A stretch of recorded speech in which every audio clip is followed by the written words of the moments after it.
All right, let's dive into a first topic that we need to discuss. What types of charts will we be using during our discussion of reversals, formations, and the various aspects of technical analysis? Now, as you can see on the chart to my right, your left, we have a chart in this case of the weekly data. This means that the little black dot is the Friday closing price, and the high and low for this vertical bar, it's a vertical bar chart, a Western style vertical bar chart, is the highest high for the week because it's weekly data, okay, and I've added the text on the screen. And the low of the week, regardless of whether both happened on a Monday or maybe it was a Wednesday, or the high was on Monday, the low was on Friday, etc. So we have a weekly bar here with the closing prices being a black dot, and that is the closing on Fridays. Today happens to be a Tuesday. Again, this little black dot and the current quote should be bouncing up and down periodically because this is actually live data, and there you have a price change, and the markets are currently open this morning. So this is a weekly vertical bar chart. I happen to be showing a trend line. We'll discuss that later. And always at the bottom of these particular charts, whether they're going to be candlestick charts, which I will talk about in a moment, or vertical bar charts, I have the relative strength index. RSI happens to be my personal favorite. It is not necessarily the best index to use. It's my favorite index, so I like to use it. I know how to use it very well. There are many other indicators or technical analysis studies, if you would like to call them that, or technical analysis tools that are available. Moving averages, trend following, and turning point type oscillators are the two major groups. Moving averages would be a trend following type of technical analysis technique because the average keeps going up when prices generally trend higher over time.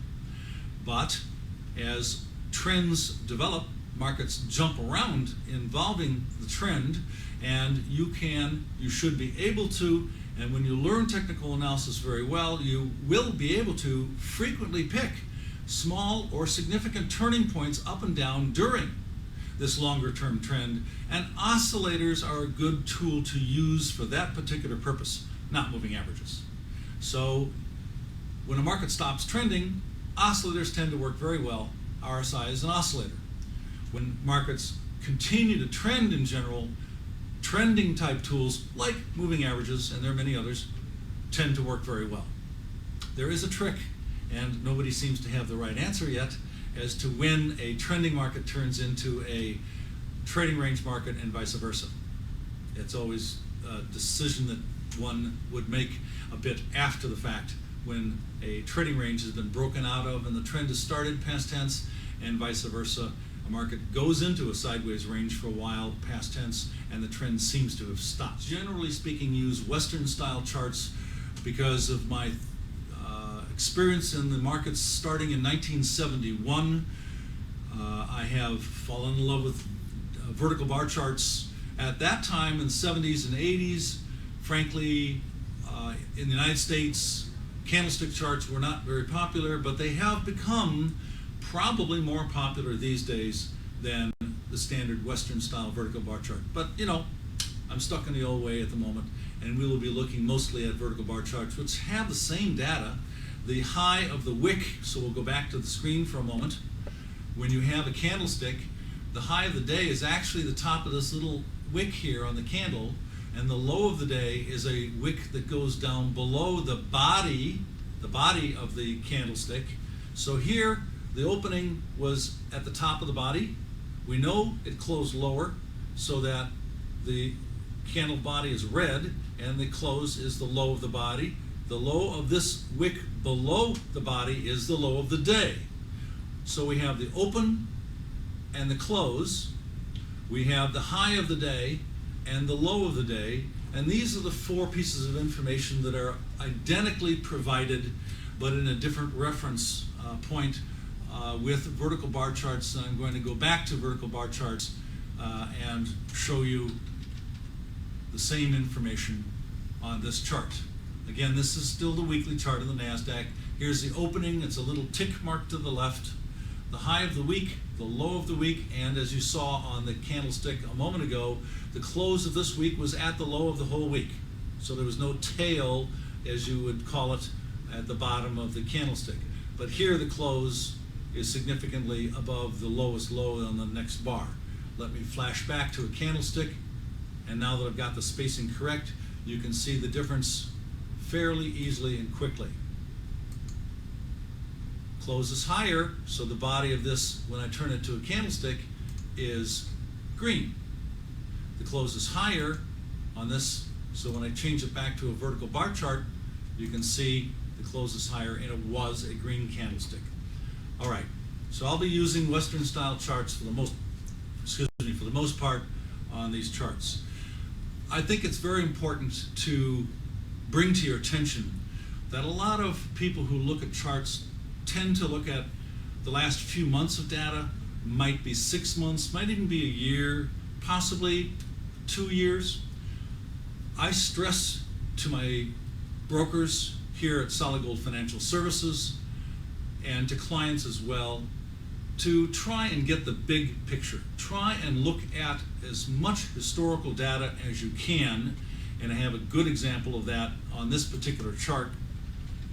I'm going back on this chart, which happens to be soybeans, it doesn't really matter, all the way to 1960 or 1959 as a matter of fact, to show you that in the 1960s into the early 1970s, the price of soybeans was a relatively stable, there's a little bit of an uptrend here, very low, historically relevant to the 1970s, 80s, and in the current last years. So grain prices really were much, much lower than 1973 when a tremendous change took place, and ever since the early 70s, specifically the end of 72 and throughout the 1973 year in the grain markets, I'm not saying this took effect in everything else, but in particular in the grain markets, things changed dramatically. And you can see how volatile the soybean prices have been over the years, and this covers, as you can see, 46 years of historical data, and it is a monthly chart. If you can see the top of the screen, it says monthly. So we're looking at the big picture. Now you can get the impression that soybeans currently are relatively low priced. And not too long ago, about a year and a half ago, they were very low priced historically.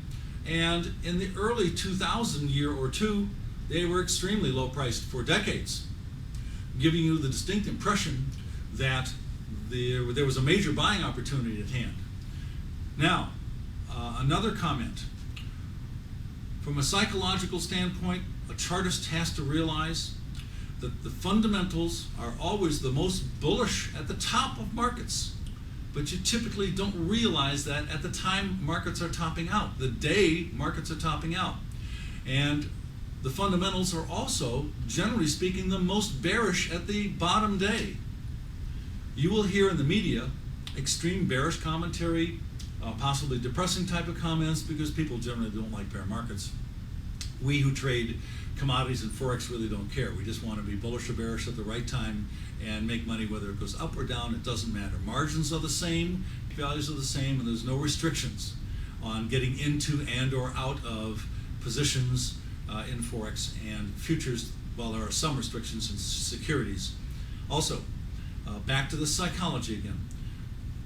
My research in the Ehrlich report, which I publish on a daily basis, sold short the energy markets, crude, heat, unleaded, natural gas, the day after Katrina. That again is the hurricane that demolished, for the most part, New Orleans in 2005. But at the time, there was nothing but bullish news on the media, in the newspapers, on TV. So much damage had been done to the oil wells offshore, to the pipelines, to the storage facilities, that there didn't seem to be any other way that prices could go. And after all, they were already heading up, so the trend was there. No other place for them to go but higher. But I saw, and any decent technician should have seen as well, the type of technical activity that said, sell me, get short, this market is about to top out, which that's exactly what it did. And I'm quite proud of my disciplines following what I see in the charts and trying my best to ignore the fundamentals to a substantial degree, or learn to accept the fact that the fundamentals should be outrageously bullish at the top of a market. They typically are. So through the decades that I've been a broker and trading for clients and trading for myself, etc., I have just been able to finally, in the last many years or so, realize this and actually take advantage of it and do something about it. But that is so hard to think backwards, and that's what it is thinking backwards. So we touched on a little bit of psychology of trading. We touched on the type of charts that I'll be using with the various formations we're going to be talking about in chapters to come. And that's it for the moment. Let's get to our next chapter.